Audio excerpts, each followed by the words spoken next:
Пицца самсон за. Ингэж үгүй. Инехгүй нэг хэлчихэж байгаагүй. Яг шишэлгээд инээчээд яг инээ дээр хичээдэг шээ. Тэр ихчээр бичлэг нэгийг хичээдэг. Пицца самсон залуусаа фэнтези байна. Өнөөдрийн бичлэгээр нараатайгаа хамт компетитив программингийн талаар танилцуулга хүргэхээр байгаа. Өмнөх бичлэг дээр болохоор сүлжээний эксперт мөн хоёр ахтай ярилцажсэн. Тэгвэл өнөөдөр болохоор алгоритм буюу одоо илүү компетитив программинг чиглэлээр одоо улстай амжилт үзүүлсэн төдүүтэйгээ ярилцахаар байгаа. За тэгээд нараад өөрийгөө танилцуулах. За Нарамбат гэдэг.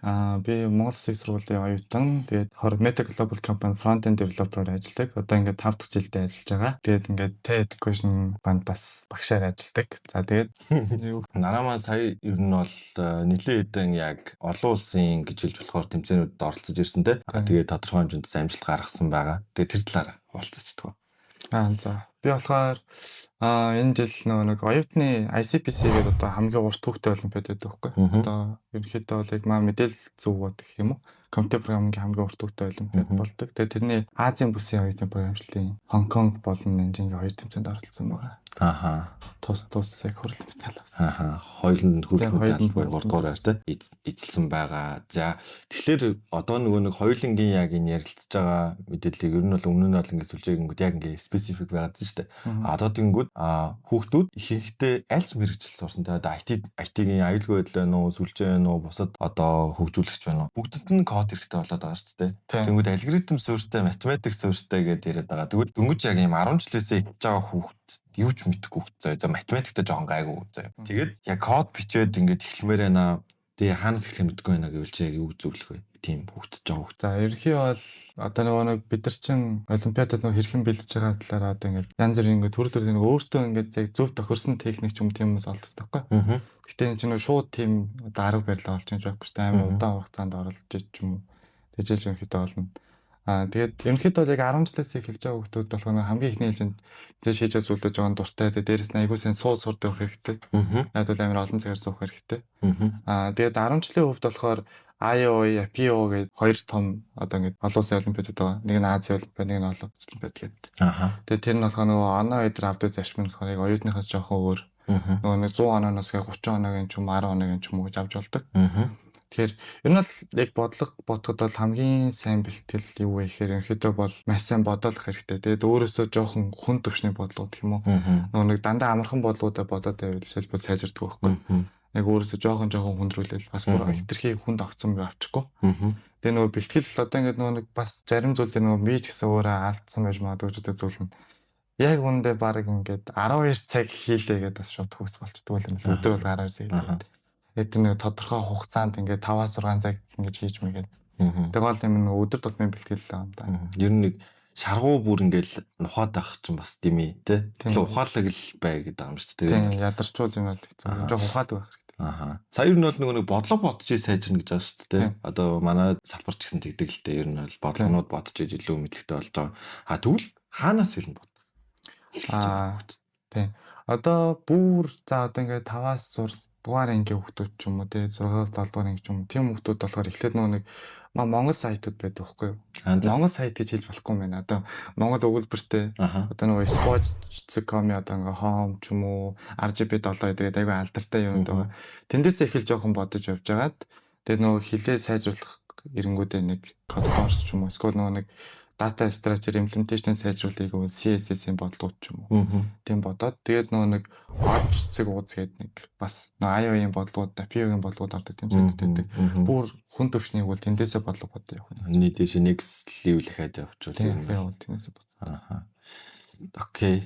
За ер нь бол нөгөө бас онлайн компайлерууд ч байгаа. Ер нь нөгөө хоёулангийн C++ хичээл дээр ер нь бол ороод ивж байгаа шүү дээ. Тэгэхээр шууд нөгөө нэг одоо нэг мундаг хүмүүс ааш Taurus нуурстаас эхлээл ер нь яг компетитив талтай амар алдартай хүмүүс байгаа. Тэр хүмүүс ч тэгэл бүгд л яг анханасаа тэгэл хэлэн үрэлтээс эхэлжсэн бэлгэцтэй. Тийм уусаа тэгэл төгсөн байх. Тэгээ миний талаас тэгж бодоод байгаа байхгүй. Зүгээр одоо би чи ингээд юуж мэдгүй байгаа талаас нь байгаа шүү дээ. Чамаас сууж байгаа. Тэнгүүд математикийн эхлээд нөгөө нэг хүүхдүүд дөнгөж эхэлж байгаа бол математикийн одоо энгийн одоо юу нэрдэд штэ. томьёо болон баттгал геометрийн бодлогууд ч юм уу тэднийг эхлээд шууд код болгоод нэг үзүүл яат юм бол тэгж ер нь явбал зүгээрөө эсвэл ондоо төрлөөр явбал зүгээрөө би болохоор нэг математик талаас уун бол анх нэг сурж байхдаа бол яг жоохон хэрэггүй байх гэж бодчихсон байхгүй юу. Би ч нөгөө 11 дэх ангид код биш гэж үзээд.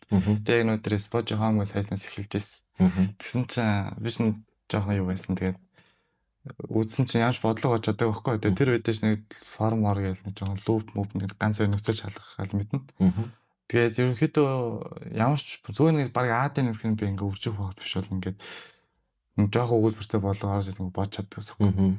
Тэнгүүд маа нэг 10 жил нэг надаас маттай нэг арай гайгүй сайн найзсэн. Тэнгүүд тэр найз надаа ингээд зөв тогтолч юм уу янз бүр ингээд зүйл хараад нэг томьёо ч юм болгож өгөө. Би тэр ингээд томьёогийн ингээд бичээд тэнгүүд ингээд болчихсон байхгүй. Тэгээ би ингээд 11 дээр ингээд одоо 12 доорх 100 ингээд завсарлаад математик хийж эхэлсэн байхгүй.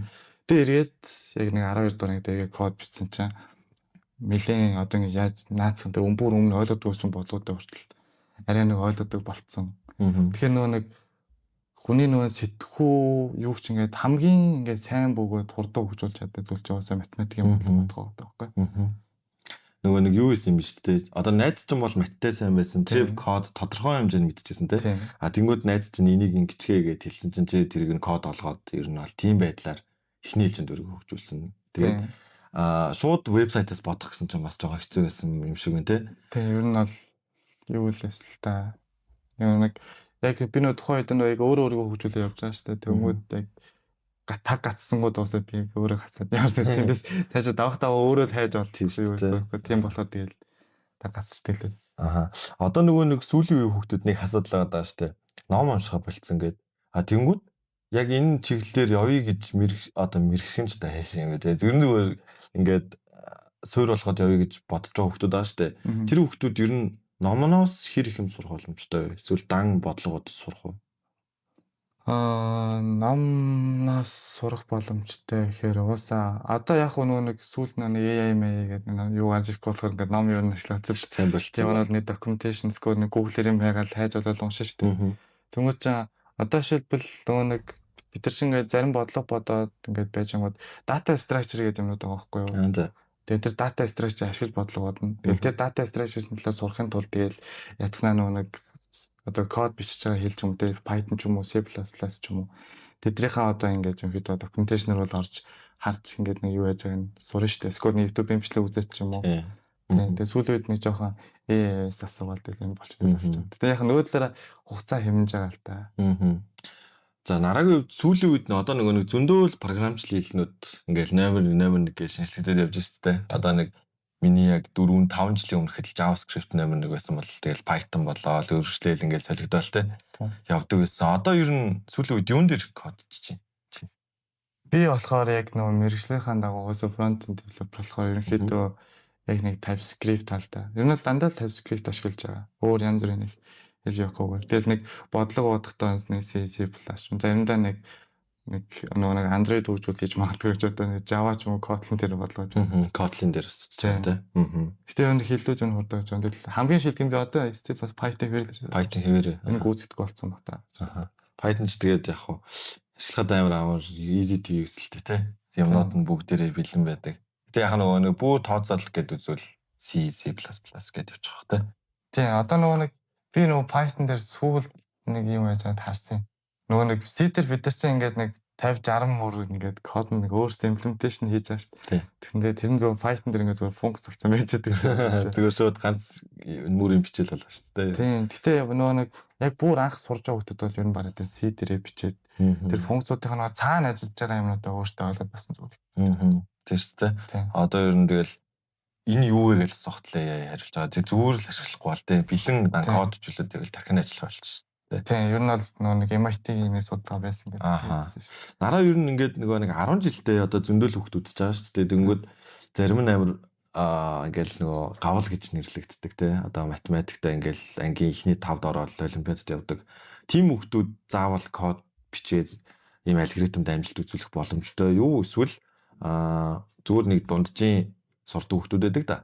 Тэ. Тэр хөвгтүүд 100% одоо нэг сүүлийн 1 жилдээ ч юм уу үлдсэн байгаа заа 11-р анги. Тэгээд яг энэ алгоритм руу ороод тэгээд их сургуультай амжилт үзүүлэх гэвэл боломж байгаа юу? Чиний хувьд яг яаж явж байсан бэ?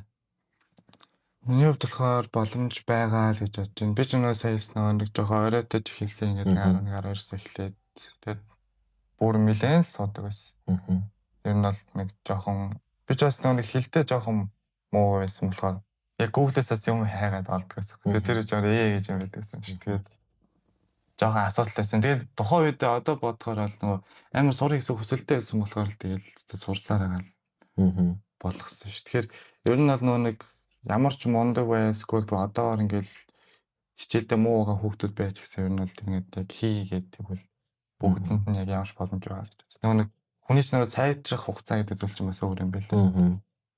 Нэг зүйлдээ хэдэн мянган цаг зарцуулбал сайжирдаг гэжтэй. Тэгвэл математик ер нь хэр нөлөөтэй? Угсаа нөлөөтэй л ах л та. Тэгээд тэр нь чамд хэр нөлөөлсөн бэ одоо математикийн мэдлэгчин гэх юм уу, код ч гэд. Би болохоор математикийн юу болохоор яг тийм нэг олимпиад гэхээс илүүтэйгээр би нөгөө нэг 10 жилдээ одоо хичээлдээ үзээгүй багшнаа зааслаа. Одоо би ч үзээгүй л байгаа шүү дээ. Өөрөө муу цаашаасалгаа. Тэгээд тэр хэдрийг ингэж нөхөж үзээд гайгүй нэг хідэн нэг математикийн 6,000 ном байт юм да. За. Сантын нэг өвшин гаргасан. Тэр номноос анх найздаг гэж хэлсэн байхгүй. Тэндээс нэг тал малын бодлоо. Тэгээд сэдвүүдээ гүйцэж мүцээд. Тэгээд би бүр өөр нэг анзаарсан зүйл болохоор тийм байхад надад нэг жоохон нөлөөлж байсан. Би өөр нэг анзаарсан зүйл нь болохоор юу вэ гэхээр одоо ингээ манаас мөстер ч юм уу те сколпинг 10 жилдээ уулзж байсан олимпиадны хүмүүс гэхээр нөгөө математик сүртэй хүмүүс харангуй тэд нар уусаа яаж харахгүй арай хурдан сураад ингээ сэтгэж байгаа нэг цаанаасаа өөр. Тэгээ тэд нар чинь нөгөө нэг даваа тал нь ингээд хүнд бодлого бодчоор ерөөс бууж өгдөг байхгүй. Энэ болохгүй мэн ингээ хайждаг шиг нөгөө суугаад байдаг. Өөр талаас нь тийм өөр талаас нь харна гэдэг. Олон талаас нь харж мардаг. Тэгэхээр математик бол угаасаа нөгөө нэг бүх шинжлэх ухааны хаан гэдэг шиг тийм. Тийм ялч математикч бүр амар л да. Тэр мянганы бодлого судлах гэл амар судлаад байвал те. Одоо манай мэрэгчлэхэд би бас яг ингээд бодонгууд математикийг ингээд манай нэг найз байсан. Тэрнтэй ингээд бас яг ингээд өрсөлддөг гэсэн бохоггүй. Тэгэнгүүт миний талаас харангууд яг би ингээд ном журмынхаа дагуу боддог зав математик. Яг ингээл нэг томьёонд нь ингээл оруулаад ч юм уу те яг тэрнийхэн дагуу ингэж боддог. Матер найз болохоор шууд хариуг нь тавьчихдаг гэсэн байхгүй. Тэгээ тэр хөвгтлэр шатар спортын мастерчлөө нэг тийм цолтой. Тэгэл юу амар хурдан сэтгэдэг. Тэгээд эцсийн дүндээ ингээд харангууд яг урт хугацаагаа харангууд юмыг дистаралтай хийж сурсан хүмүүс нь амар одоо амжилт үзүүлэх боломжтой гэж би зүгээр бодоод байдیں۔ Урт хугацаанд. Тэр үед ингээд гоцгойд байсан байж магадгүй. Тэр хүүхэд уйтчихж байгаа байхгүй. Жохон байжснаа. Тий цаашаа гүнзгийрүүлэхгүйгээр тэнгүүдээ дистаралтай сүгтүүд нь болохоор тэрийгээ сураад за окей энийг дараагийн юм яг тэр нөгөө арга барилаа болоод авсан юм шиг надад зүгээр санагдаад дээ. Чиний үед нөгөө нэг хакетин гээд бас Монголдоо нэлээд том тэмцээнд орсон шүү дээ. Ханаас зохион байгууллаа нээстэд биш нэг IT-ийн 10 жил. Тий 10 жилтэй. Тэрд ороход ер нь хэр байсан бэ? Experience нь тэгээд ямар багаас оролцов? Тэнд болохоор тэр чинь одоо барыг миний анхны олимпиад юм уу? Би чинь болохоор нөгөө нэг жоохон азгүй карантины үед явсан чинь нөгөө яг наваг гайгүй бэлдсэн үед улс дүүрэг янз бүрийн олимпиад болдог байхгүй юу? За. Тэгээд тийм болоогүй. Тэгээд ганц болсон олимпиадын тэр хакетинг олимпиад. Тэгээд тэрний тэнд нэлээд хичээж бэлдээд тэгээд тэр нэг онлайн шатанд нь тэнцээд тэгээд файнал дээр нь бас нэг мундаг хоёр хүүхэдтэй нэг уулзсан. Одоо нэг нь сайхан бэлэг гээд Америкт математикээр сурдаг нэг сантын бас IMO гэдэг математикийн олимпиадны тэрний мөнгөтэй баха. IMO гэдэг олон улсын математик олимпиад. Тэгээд нөгөөт нь болохоор Соломон гэдэг бас нэг шатар мундаг тоглолт. Бас 11-ний математиктэй байдаг байсан. Тэгээд бид гурав нэг болоод нэлээд бэлтэж байгаа л тэгэл тэр тэмцээнд юунаа. Яг файналын шатн дээр нь 3-т орчихсон. Тэр чинь тухайд бол амар баярлж байсан. Тэгэл нөгөө нэг одоо тэр нэг карантин үед болооч тэр нөгөө олимпиадад болоогүй. Тэгээд би ч нөгөө нэгдүгээр курстэй оюутны олимпиад болдог байхтай гэж амар бодоод нэг чаас нэгдүгээр курстэй бэлтжижсэн байхгүй юу. Тэгсэн чинь яг тухайн үед нөгөө нэгдүгээр курстэй орсон жилээ ингээд баг шууд ажилд орсон. Сургуультаа зэрэгцээд. Тэгэл нөгөө нэг янз бүрийн Facebook, сошиал дээр орж чаддгүй. Тэнгүүд ямар ингээл янз бүрийн олимпиадууд чинь Facebook дээр яваад өнгөрчтэй юм шиг үү. Тэгээд би нөгөө нэг сурагчдын систем дээр болоо гэж боддог байсан. Тэгээд хэсэг олимпиадаа мартаад Тэгээд яг чаргагүй нөгөө нэг дуртай байсан зүйлээрээ нөгөө нэг жоохон жолоо нэг амжилт гарахгүй нэг цаанаасаа нэг юм золгоогаад байгаа юм шиг. Тэгээд нэг дутуу байгаа мэдрэмж аваад байдаг гэсэн шүү. Яг тэгээд нэг одоогоос жилийн өмнө 24 онд юм уу? Тэгээд эргээд хүмүүсийн одоо оюутны олимпиад. Хүч үзчихсэн те. Тэгээд нөгөө юмыг чи эхлэх гэдэг чинь амар чухал байгаа шүү. Яг би ингээд нэг юм хүмүүс асуухаа л гэж бодож байна л да. Одоо ингээд миний хувьд жишээлбэл яг security гээд харангууд одоо ингээд юу олон юм даваад тулсан дараа бол гайг байгаа юм л да. Эргээд компетитив талаасаа гээд өөр мэрэгжлийн салбарын гэх юм уу.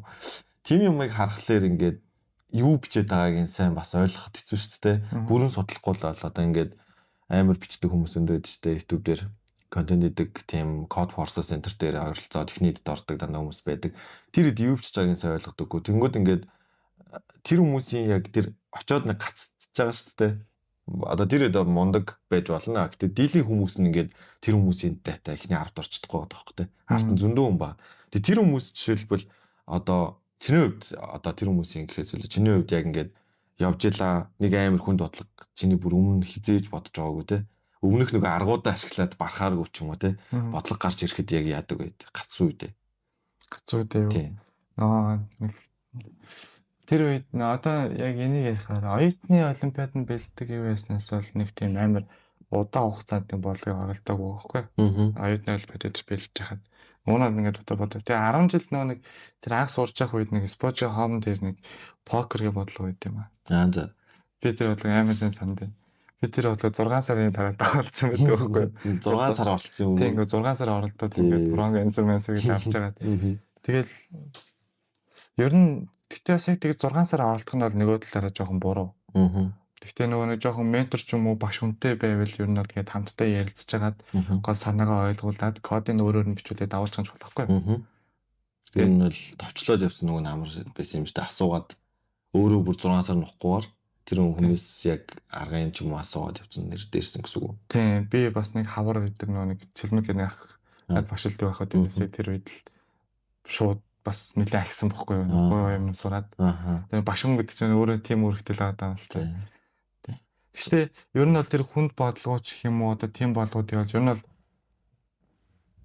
бид нар чинь нэг код бичгтээ зайлшгүй ингээд компьютерийн ингээд бодлого бодохтой код бичгтэй нэг бодлого бодохтой ингээд зайлшгүй ингээд компьютерийн ард суугаад тахтай зал бодлого хэсгөө байхгүй. Тэгээ гадар алхаа явж байхдаа ч юм уу энд тийм юм хийж байхдаа ингээд толгоон дотроо бодлого. Бид нар ч өнөөдөр нэг бичиж байгаа коднаас илүүтэйгээр тэр бодлогыг бодох санаа тэр нөгөө бодлогын нөгөө зүү тогтол магч. Тийм зүйлүүд нь хэрэгтэй болохоос яг үндэ ингээд компьютераар суух нь хэрэгтэй биш үү? Тийм тийм. Энэ тэнд явж байхдаа ч юм сайн бодгол хэрэгтэй. Тийм бодлоготой юм зөндөө л. Бүр өгүүлбэрийн ч ойлгодог. Тийм юм. За окей, ер нь бол ингээд суур юмнуудыг хүмүүс ер нь одоо ойлгосон байх те. Одоо тэгвэл яг яаж одоо эхлэхээр бол тэгэл DevC-гээд даал эсвэл онлайн компаниарлаарч болтгоо эхэлж болно. За компьютер хүүхдүүл гар утсаараач кодчиж болно шүү дээ. Ер нь бол гар утсаараа их ч гар утсаараа дээр нэг түүхвэр ч юм. За тий. Би нөгөө одоо саний олимпиад явсан багийн 2 хүүхдүүд байхгүй. Надаас 3 4 дүү шүү. Хэлэн дүү. Тамир Нари гэдэг. Хэлмэнд тамир нь болохоор оюутны улсын аврах. Тэгээд Нари гэдэг бэнт болохоор мацуртай байхгүй. Тэгсэн чинь би тэрийг нөгөө нөгөө олимпиадны өрөөтэй хүмүүс чинь. Тэгээд тэр өрөөнд дээрээ бэлдээ. Тэний компьютертэй явж байгаа. Тэгэхээр орой яваад нөгөө Codeforce контест ороод гэсэн. Тэгээд би дараа нь асууж нөт өгөхгүй. Гар утсаар ороод байгаа гэсэн. Тэгсэн чинь Codeforce контест нь гар утсаар ордог. Би тэгэл яаж вэ? бас хийгвэл болдог юм байна гэдэг. Хадал гар утас дээр юу энэ компайлер суулгахт нь л байсан юм байна л дээ. Мэдгүй одоо онлайн компайлер ороод тэгэл гар утсаараа кодоо бичээл. Ингээд бичсэн. Тэр андаж үзэл. Бүр юу биш юм уу? Bluetooth-ээр холбогддог keyboard ч байхгүй. Байхгүй харин тийм. Хүмүүс ч бүр компьютер бүр нөгөө RTX хидвэд байгаад ч биччихдэг байх ч тээ. Тэгэхээр яг хий гэсэн үндэ бол яаж хийж болдог юм бэ? Тэр ч үнэн шүү те. За окей. Тэгвэл бас нэг эргэлзээтэй нэг асуулт байгаа гэдэм. Юу вэ гэхээр одоо ингээд за алгоритм энэ төр ингээд сурлаа штэ. Яг уу юунд хэрэгтэй гэдэг нэг асуулт байгаа байхгүй юу? Одоо манай жишээлбэл яг салбарт бол илүү pound төрлийн reverse ч юм уу бүр нөгөө нэг доод түвшний юм яг юунд хэрэгтэй ингэж асуудаг байхгүй юу? Яг бүр нийтлэг олон хүний хийдэг зүйл биш учраас жоохон одоо эргэлт нь баг гэх юм уу? Тэрнтэй адилхан алгоритм гэхэд яг хүүхдүүд бол сайн мэддэг гэж. Би бол тодорхой хэмжээ мэдээд байна л да. Юунд сэтгэдэг нь. Тэнгүү тэр хүүхдүүдэд одоо энийг ингээд ийм хэцүү төвөгтэй юмыг давна шүү дээ. Тэр давсны дараа юуг ойлгож авах юм? Тэр алгоритм гэдэг зүйлийг нь одоо өөрийнхөө байдлаар хурдан ажилладаг болгоснороо ирээдүйн тэр одоо AI маяг ч юм уу юунд нөлөөлөд байгаа? Ямар үнцний байгаа юм те? Тэрэн дээр юу ч. Би болохоор тэрэн дээр яг нэг эхлээд нэг хэлэх зүйл болохоор юу вэ гэхээр нэг зааж одоо яг тэгээ хэлж бордол одоо нэг математикч хүн математиктай сайн байх хэрэгтэй гэдэг. Нөгөө инженер хүн одоо яг компьютер инженер хүн юм уу? Software developer юунад гэдэг хүмүүс болохоор ерөнхийдөө бол нөгөө algorithm data structure мэдлэгтэй сайн байх хэрэгтэй. Яа тэгвэл энэ чинь нөгөө нэг амар өндөр одоо нөгөө сайн нөгөө дараалалтай юм хийж сурсан гэдэргээд ярьсан шүү дээ. Тэгвэл алгоритм гэдэг чинь өөрөө болохоор ямар нэгэн үйлдлийн дараалал واخгүй юу? Ямар нэг үйлдийг давталтай хийх ингээд эсвэл яг яг нөгөө хүмүүс ч хүртэл өөрөө нэг тодорхой нэг алгоритмын дагуу амьдарч идэг гэдэг нөгөө өглөөсөө ороо ингээд ажилдаа яваа тэгээд тэр болгоомж баг бүгдэлж ятсан баг. Тэгээд ийм алгоритм одоо ингээд бодлого зайлшгүй бүр ингээд тултна гэдэг одоо ингээд яг эксперт болоод шаардлагатай байхгүй л дээ. Гэхдээ яг тодорхой хэмжээний тэр нөгөө үйлдлийн дараалал юмс яаж явдгүү онол одоо тэр нөгөө data structure мэдлэг олонлог гэдэг тэдний мэдлэгтэй бол ерөнхийдөө байх хэрэгтэй. Тэгээд илүү хүндрүүлсэн хүмүүсийг юун дээр ашиглаад байна вэ гэхээр тэдний өөр нэг тийм том системийн архитектур одоо ингээд альва ямар нэгэн ингээд удаад байгаа үйлдэлийг л хурдан болгох талаас нь хэлээд байгаа байхгүй. Жишээлбэл ингээд төрдөг тэрэг байдаг гэхэд ингээд дөрвөлжин дугуйтай байсан бол тэр дугуйг ингээд бүөрнхий болгохыг сэтгэхэд байгаа хүмүүс нь л одоо тэр алгоритм хэмжлээ сайн мундаг хүмүүс л байгаа юм л та. Тэр ч дээ. Тийм хүмүүсээ тийм дээр ашиглаад байгаа. Тийм байна. Тэгээ би бас зүгээр ингэж бодсон байхгүй. Одоо хүүхдүүд AI гээл яриад байгаа шүү дээ. Бүх юм л AI. Одоо бана дүү хүртэл жоохон мөртлөөл ChatGPT ороод одоо юм асуугаад даалгавраа илгүүлж байгаа жишээ нь тий. Тэгэнгүүт AI-г нь за тэрийг ч яг AI гэж нэрлэхгүй л дээ. Ууг нь л дээ. Зүгээр ChatGPT-г AI гэдэг байгаа хөх дээ. ChatGPT ингээд олон ингээд илэлэмүүд байгаа шүү дээ. Тэнгүүд тэр системүүдийг нь хийдэг буюу зохион бүтээдэг нь алгоритм суурьтай хүмүүс нь ашигладаг нь бусд нь гэж зүгээр би зүгээр хараад байгаа хөх. Буруучиж магадгүй л дээ. Тэгэхээр тэрийг ирээдүйг ер нь ингээд бүтэх боломжтой хүн нь л яг энэ код яг өөрсдөө бичдэг хүмүүс гэж би зүгээр хараад байгаа. Чиний үдэг юу? Би бас ер нь тиймэрхүү бодолтой байдаг л та. Гэхдээ нөгөө нэг энэ дээр яваад байдаг зүйл нь нөгөө нэг AI дээр хөгжүүлэлт дээр хэд хүмүүс нэг магадлал загадлал гэдэг бас би харахаар уус нөгөө математик нь уусаа банк л хамт үлдээ. Математик нь хэлэхгүй оргисон зүйл байж магадгүй. Гэхдээ тэнд тэр математик байгаа шүү. Тийм юм дээр л байгаа тийм. Бүх юм дээр Linux систем байдаг гэдэг шиг тий. Бүгдэн дээр нь л мат явж байгаа. Тий. Хүмүүс ч математик сураад яах юм гээл гэдэг тий. Тэгээд бүх юмнаас эхлээл одоо бидний ашиглаж байгаа тий. Бүх юмнууд л одоо ард нь мат явж байгаа шүү дээ. Тооцоол хийгдэж байгаа. Зурд сахад хүртэл ард нь тэгэл тооцоол хийгдэж байгаа. Яг асах уугүй нэг юу нь ойлгов шүү дээ. Тийм. Одоо нөгөө нэг за юу гэдэг юм да. Одоо бидний нэг одоо UBK Google Mover гэдэг шүү дээ. Тэгээд тэр чинь л одоо шилбэл одоо ингээ нөгөө хамгийн өөрөөгөө таксигаа хайж олж байгаа ч хүртэл тэгэл график бодлого үстэй тий. Тий. Одоо нөгөө графикийн хамгийн ойр замыг олмол ойр хот гэл. Тий. Энэ бодлогоо л ярьж байна. Одоо тэрнээс эхлээл ингээл одоо систем одоо оюутан байхад зогсоолыг яаж оруулах уу? Яаж зогсоолын алгоритмыг бичих үү гээл тэрнээс эхлээл одоо бүр дээшг төвчний бол юм яригдж байгаа л гэдэг тий. Тийм тэгэл уусаа амар л өндөр төвчний бүр бэлтгүүд нь ч баг ойлгох юм би өндөр төвчний болгож явдаг л да. За окей. Чиний хувьд яг энийг хэлчихье гэсэн тийм юу байна уу хүүхдүүдэд одоо хүүхдч үзэж байгаа эсвэл яг оюутан болоод яг хичээлээ нэг ойлгохгүй юу ингээл гаццсан хүүхдүүдэд одоо юунаас яах вэ? Нараах шиг ингээд зөвлөд өгч хүн байдаг юм бах та гэл. Тийм. Би болохоор одоо яг нөгөө AI-ийн 900-д байгаа болохоор ч юм уу тэгж боддیں۔ Нөгөө нэг маа нэг ажиллаа хийсэн юм да. Би нөгөө нэг хэсэг жоохон попрод яваасан хгүй. Би AI ашигладаг би чинь өөрөөрөө бичдэг. Гэсэн чинь манай ажиллаа. Тэгвэл ингээд чам одоо тэгж хэлвэл ямар ч компани шууд ажиллаж чи хална гэдэг. Тэгээд ер нь жоохон AI ашиглаж үзсэн дээрээ хэлэхэд бид нар ингээд AI ашиглаж байгаа шүү дээ. Тийм. Тэнгүүд ер нь бол ингээд бодлого дээр тусалж бай, хичээл дээрээ тусалж бай. Ер нь гол нэг концепт үйл явдлынхаа юмнуудыг AI-аар ингэж заалгуулаад ч юм уу хийлгүүлээд Тэгээд өөрөө тэндээс ингээд суралцаад өөрөө бас давхар хийх хэрэгтэй байна. Тэгвэл маахан ч нөгөө нэг яаж өгөлтэй болтойхгүй байдаг шиг шууд бараг загнаар хийдгүүлчихдэг болцоод. Тэгээд ковид бол фаст. ковид бол тэр дууг нь уншихад амархан болгоо баг онлайн багштай болчих жоохоо тий. Тэгж хүлээж авбал ууг нь бол амар хэрэгтэй л ах тий. Одоо яг энэ програмчлалын дээр яг энэ нь юу гэсэн үг ингээл тавхад л заагаад өгөхөд бол амар сайн ажиллаж байгаа шүү дээ. Одоо ялангуяа тэгээ тийм юм дээр бас ажиллах хэрэгтэй хаа гэдэг. Ер нь бол нэг гол санаа нь AI-ийн боолн биш одоо эзнэлээ ах байгаараа л гэсэн.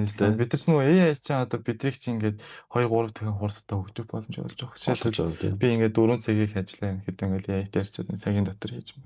Тийштэй. Тийм. Тэгээд тэн дээр чинь ингээд нэг жоохон хяналт миналт тавиал ялангуяа сайн код өөрөө бич амжилт гарч байгаа шүү. Тэгээд тэл дээр анхаарал амар босго юм шиг санагдаж. Тэгээс гол маань би нөгөө монгол хүмүүсийг чинь бодож мундаг гэж боддог ш. Тэгээд толгомж гэл. Үнэхээр толгой амар монголчлууд болгочдөг тийш амар толгойтой. Тийм. Байж байгаа л чат GPT-д монгол хэл сурахсан монгол хүн даа. Янз бүрээр тийсэлцээд. За окей. Энэ үрээд ер нь бол бит хоёрын ярилцах хэсэг бол өндөрлөж байна. Тэгээд үүнээс хойшоо болохоор Монгол бас яг нэг тэгж миний зүгээс яг YouTube контент хийдэг хүний үднээс бол Code Force болон яг юм шууд бодлого бодоод тэрийгээ шууд ингээд тайлбартаагаар ингээд чанартай өөрчилсөн хүн бол байхгүй бах. Гэхдээ багш нар бол бэдний билий. Ганц хоёр багш нар харин тий. Гэхдээ багш нар нь бол зүгээр л лекцэн дээрээ пак тавила ард нь бүү гэж дуугараал тий.